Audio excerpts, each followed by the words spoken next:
All right, today we're going to dive into body mechanics by zooming in on one of the most amazing and, let's be honest, most frustrating parts of our body, the shoulder. We're going to break down exactly how it's supposed to move, why it so often ends up hurting, and most importantly, what you can do about it. So let me just kick things off with a question. What if I told you that the most mobile joint in your entire body, the one that lets you throw a fastball, reach for that book on the top shelf, you name it, is also by its very design the most unstable? It's a total paradox, right? And that paradox is really at the heart of understanding the shoulder. And believe me, this isn't just a cool biology fact. This has huge real-world consequences. A staggering 1 out of every 3 adults will deal with serious shoulder pain at some point. So yeah, this isn't some rare thing. It's practically built into our design. So to really get this, here's our game plan. First, we'll talk about why the shoulder is such a marvel of mobility. Then we'll look at the two systems that try to keep it stable, the passive and the active stabilizers. After that, we'll shine a spotlight on the unsung hero of the whole operation, the scapula. Then we'll see what happens when good movement goes bad. And finally, we'll get into how we can actually build better body mechanics. Okay, first up, this marvel of mobility. You know, the shoulder is often called a perfect compromise. It basically makes a trade-off. It sacrifices rock-solid, bony stability in exchange for this unbelievable range of motion that we need for, well, pretty much everything we do. And this right here is the heart of the issue, a huge size mismatch. Your main shoulder joint is what's called a ball and socket. But just look at how shallow that socket is. It's barely a quarter of the size of the ball. The best way to picture it, imagine a golf ball sitting on a teeny little golf tee. That's your shoulder. It gives you incredible freedom to swing around, but it also means that golf ball is just waiting to fall off. Okay, so if the bones aren't really holding it in place, then what is? Well, that brings us to the two teams of structures that are responsible for keeping it all together, the passive stabilizers and the active ones. Let's break them down. This table lays it out perfectly. On the left, you've got your passive mechanisms. Think of these as the joint's built-in hardware, things like ligaments that are just there. On the right, you have the active mechanisms. This is the smart, responsive software, the stuff controlled by your muscles and nerves. Let's take a closer look at each team. First up, team passive. Think of these guys as tough, fibrous seatbelts. You've got ligaments and the joint capsule just physically holding things together. There's also this brilliant little rim of cartilage called the labrum, which actually makes that shallow socket about 50% deeper. These parts don't think, they just provide a safety net, especially when you stretch your arm way out to its limit. Now for the active team, and the star player here is the famous rotator cuff. These muscles do something really cool called a force couple. Basically, they all contract in perfect harmony to pull the ball of your arm bone and press it firmly into that shallow socket. This creates stability on the fly, second by second, every time you move. It's a non-stop dynamic balancing act. But there's another player in this game, a crucial one that's so often overlooked.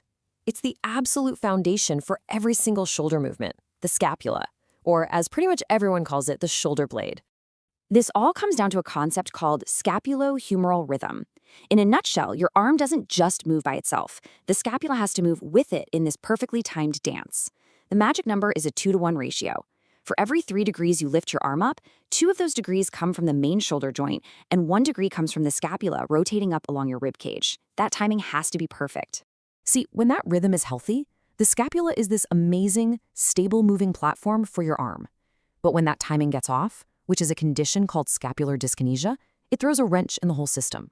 The base becomes unstable, the mechanics of the shoulder joint get all messed up, and that is a major, major reason for injury and pain.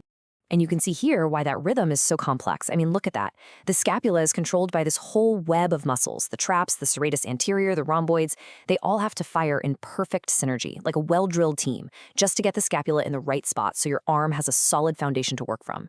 So we have this unbelievably intricate system of bones, ligaments, muscles, and this beautiful rhythm. But what happens when it all starts to break down? Well, this is where good movement goes bad, and this is the path to pain. And the most common result of this breakdown is something called subacromial impingement syndrome. I know, it's a mouthful, but it literally just means something is getting impinged or pinched in the space sub or under the acromion, which is that bony arch on top of your shoulder. And get this one issue is responsible for almost 2/3 of all shoulder pain diagnoses. It's huge. So what causes this? Well, it's usually a perfect storm of a few things. Repetitive overhead stuff, swimming, painting, or even just stocking high shelves at work, that causes wear and tear. Bad posture, especially that classic tech neck hunch over a desk, can actually change the position of your scapula and shrink that critical space. And then simple things like muscle imbalances or fatigue can mess up those delicate force couples and that whole scapulohumeral rhythm we talked about, leading to faulty movement. But here's the good news, and really the most important takeaway of all this. These movement patterns are not set in stone. We can actually improve them. So this last section is all about building better mechanics and taking back control of how you move. And the path to a healthier shoulder really boils down to 3 fundamental steps. Number 1, re-educate your posture to give the joint a better starting position. 2, stabilize the scapula by strengthening all those support muscles. And 3, strengthen the rotator cuff itself to improve that dynamic on-the-fly stability. But ultimately, this isn't just about building bigger muscles. It's about retraining the connection between your brain and your body. That concept is called neuromuscular control, and it is key. It's about improving your proprioception, which is basically your body's internal GPS for knowing where your joints are, and then using that information to fire the right muscles at the right time. It's really about moving smarter, not just harder. So I'll leave you with this final thought. You move your shoulders thousands and thousands of times every single day, mostly without even thinking about it. But now that you've seen the incredible mechanics going on behind the scenes, the real question is, are you in control? Understanding how it all works is the first step. Thanks for tuning in.